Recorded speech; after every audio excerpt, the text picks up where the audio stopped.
華人運動員協會，英文簡稱 CSRA， 係一個非牟利團體，喺1993年成立，現為香港業餘田徑總會嘅屬會會員。委員大部分都係前香港著名運動員以及前香港運動紀錄保持者。佢哋熱衷運動，經常舉辦多元化活動同研討會交流意見，致力推廣健康運動，貢獻香港體壇，回饋社會，更有組織咁推動本港體育運動嘅發展，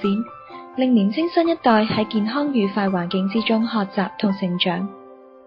過往我哋舉辦過多項嘅運動同跑步活動，主要對象係中小學生。我哋嘅課程有小飛人訓練，集中鍛煉兒童嘅體能，以配合佢哋去接受其他運動培訓。此外，更不斷咁開辦長跑訓練班，包括 New Balance 黃金海岸15公里賽學界精英邀請盃賽事全攻略，為普及長跑運動提供培訓機會。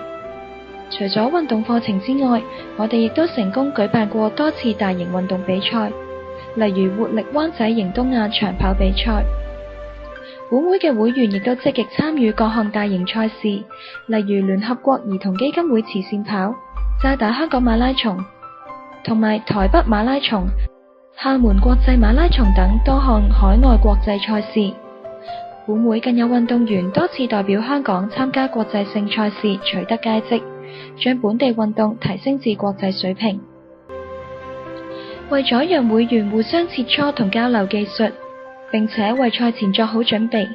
喺2007年起 ，CSRA 同香港城市大學協辦以馬拉松作為主題嘅健康講座，同大家一齊倒數，迎接1年1度嘅渣打香港馬拉松盛事。希望大家從跑步之中得到健康同埋快樂，邁向豐盛人生。